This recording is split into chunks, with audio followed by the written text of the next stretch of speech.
What happened? I didn't have a choice. I get to see you again, and that hurts so much more. Iris, go to sleep.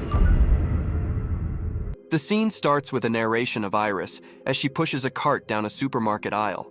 She talks about how we go through our lives disconnected and without purpose. But then there are rare moments of clarity when everything makes sense and you find meaning. That's when she meets Josh. She's picking fruit and so is he.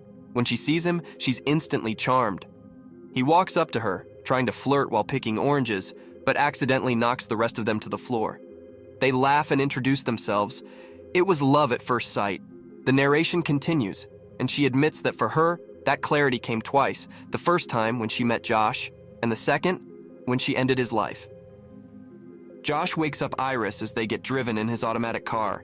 She tells him she had a wonderful dream as he teases her about whether he was in it. She admits it was about the first time they met, and they linger in the memory with soft affection. Josh's friends invited them to a remote lake house for vacation. As they arrive, Iris expresses her insecurities, anxious about what his friends will think of her. She is specifically worried about Kat, who she believes hates her. Josh speaks gently, offering her reassurances. Kat greets Josh at the door with warmth, but barely acknowledges Iris. When they enter, Iris is introduced to Patrick and Eli, who are kind to her. Then, Sergey, Josh's acquaintance and the owner of the land, is introduced by Kat. Josh looks uncomfortable, and Sergey acts strangely towards Iris. Iris excuses herself, walking upstairs to their room to unpack and shower. While unpacking, we see a USB stick in their luggage. When she's done with the shower, she stands in front of the mirror, whispering affirmations to herself. Later that night, the group dines and chats together. Patrick shares how he met his partner Eli at a Halloween party. Iris finds it adorable, saying she understands the feeling of instantly falling for someone you just met. After dinner, Iris and Kat sit together and Iris tries to bond with her. Kat states that she doesn't hate Iris, but the idea of her, how she makes her feel replaceable. Iris replies that she admires Kat and wants to be more like her, but something is holding her back. By night's end, they all dance together as we watch them from outside the window. Iris seems jealous that Kat and Josh are dancing together, so she pulls him to her, and they dance instead. Once they are in the comfort of their room, Josh shows that he's emotionally unavailable, brushing off Iris's concerns and words of love, telling her to go to sleep. The next morning, Josh asks Iris about the weather and, pretending to be a weather presenter, gives the exact temperature, making them both laugh. When she asks if he's ready for the beach, he tells her to go ahead, he'll shower first. She looks disappointed, so he kisses her gently, slipping something into her pocket. Iris heads to the lake alone. Instead of showering, Josh grabs his phone and plugs in the USB drive. At the lake, Iris finds a knife in her pocket and wonders how it got there. Sergey arrives and she quickly hides it. He makes her uncomfortable, and though she tries to leave, he persuades her to stay. She reluctantly agrees to help him apply sunscreen. Suddenly, he takes her hand and says Kat permitted him to be with her, commenting that Iris was built for this purpose. When she asks him to let go, he begins kissing her neck. We cut back to the rest of the group talking about the previous night. The conversation halts when Iris appears, clutching the knife from earlier. She is covered in blood, visibly shaken. Josh rushes to her. Iris explains she didn't want to hurt him, but Sergey forced himself on her and Kat rushes to check on Sergey. Josh asks Iris what happened. She recalls hitting Sergey with a bottle, but he stood and attacked her again. He tried to choke her out, so she had to use the knife to save herself. Panicked, she says she loves Josh, that she just wanted to live to be able to see him again. Josh's voice drops as he says, "Iris, go to sleep." Her eyes turn white and she shuts down. She was a robot all along.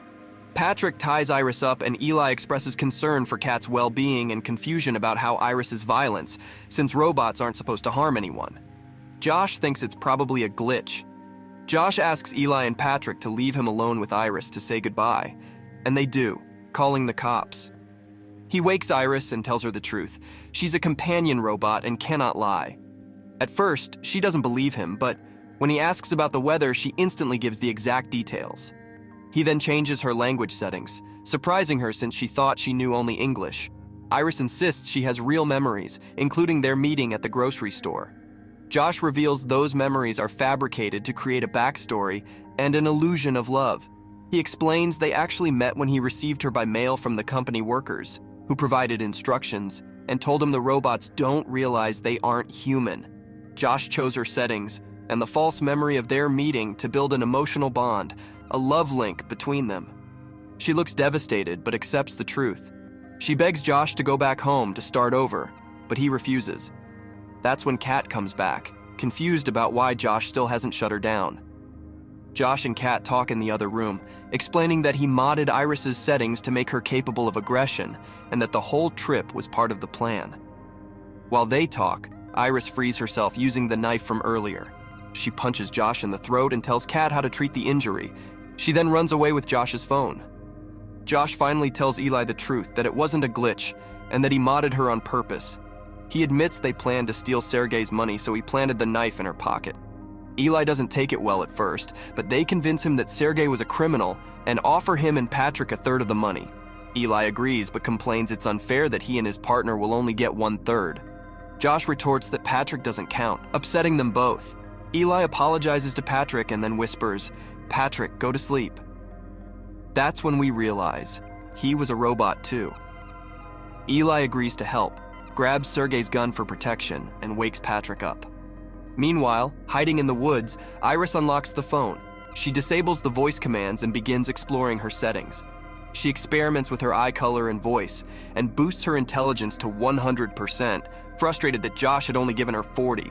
The team searches the woods, splitting up, Josh and Kat in one group, Patrick and Eli in another, while Iris plans her escape and remembers that the phone controls Josh's car. While walking towards the lake house, she sees Eli and Patrick and quickly hides. She overhears their conversation.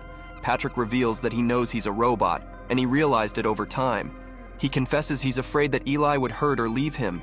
Eli expresses his genuine affection towards him, leaving him comforted. Patrick describes what Eli's love feels like. For a moment, they are at peace. But then Josh's phone vibrates, and they know where Iris is hiding. Eli fires the gun, and Iris bolts. He chases after her, and they both tumble down a steep slope. They grapple in the dirt, but Iris gains the upper hand. Eli collapses on top of her, motionless. She shakily pushes him off her, apologizing to Patrick, and runs off. Josh tries to stop her, but his commands don't work. She gets into the car, injuring Josh's hand in the process. At first, the car doesn't start since it's linked to Josh's voice, but Iris changes her voice settings to mimic his. The automatic vehicle finally starts, crushing Josh's foot. She doesn't drive far though, stopping after Josh reports the car as stolen. Josh calls her and she answers. His voice is soft as he pleads, trying to manipulate her. He swears he's sorry, promising he still loves her and won't hurt her again. He asks her to return to him. She refuses, breaking up with him. Josh goes back to Patrick, cradling Eli's lifeless body. He resets his system, erasing every memory of Eli. Then he rewrites it, establishing a love link between them, making him believe it was Josh he had always loved, as if Eli had never existed. In the meantime, Iris finally gets out of the car as the policeman finally arrives. Iris cleverly changes her language to German, knowing lying isn't possible. The officer questions her, but gives up since he doesn't know German. Suddenly, the man sees the knife in the car and tries to arrest her. But then, Patrick appears, striking the officer with a fatal blow. Iris tries to run, but he deactivates her and takes her back to the lake house. When Kat sees what Patrick did to the officer, she has had enough. She tries to leave with the money, but Josh doesn't let her. He commands Patrick to stop her, but doesn't expect him to use a knife to do it. Kat limps to the couch, slumping next to Iris. She murmurs that it's about to rain, slowly bleeding out. After hiding the bodies, Patrick prepares dinner for Josh and a handcuffed, sleeping Iris. Josh wakes her and blames her for everything, but she says his greed caused it all.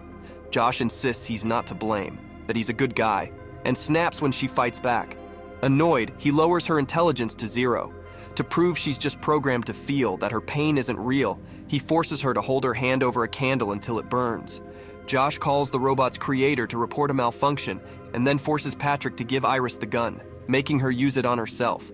When they arrive, the scientists prepare Iris's body to reboot, and Josh makes up what happened. They inform him that everything Iris has seen has been recorded and is stored in her stomach, making Josh panic. In their van, the older scientist admits he knows Josh lied and modded Iris himself, but he can't do anything about it. Josh sends Patrick after them. He succeeds partially, but the younger developer escapes. He nearly finishes the job when Iris wakes up just in time to help. She tries to use a taser on Patrick, but her violence is disabled. Instead, she reminds him of Eli and how it felt to be loved by him, making Patrick realize his memories were altered. Overcome with emotion, Patrick tasers himself. Grateful, the younger scientist gives Iris full autonomy, freeing her from Josh's control. She returns to the lake house, driven by the need to tell Josh she's free, that he can't control her anymore. He scoffs as she holds a loaded gun to him. He stalks towards her, claiming she won't hurt him. She still loves him. She hesitates, unable to disagree. Suddenly, he grabs the gun and begins tossing her body around, knocking things all over the floor. He pins her to the ground and points the gun at her stomach, ready to destroy the footage. Just before pulling the trigger, he asks her if she has any final words. She whimpers a soft yes. A tear rolls down her face as her voice trembles. "Go to sleep, Josh." She used the bottle opener like a weapon, driving it against his head. He crumpled against her, heavy and still. She let out a shaky breath, her eyes haunted by both grief and relief. As the opening narration plays again, Iris slowly, deliberately peels the charred, blackened skin, finding a robotic arm beneath it. In tearing that ruined layer, she sheds everything he tried to brand her as. She doesn't have to be human to be whole. What he saw as programming, she now claims as power. She takes Sergei's money and car. As she starts to drive, she throws Josh's phone onto the pavement. The screen cracks on impact, splitting through a once sweet photo of the two of them on the lock screen. No one owns her now. No one gets to define her. She finally writes her own story. With wind in her hair, she drives to her freedom.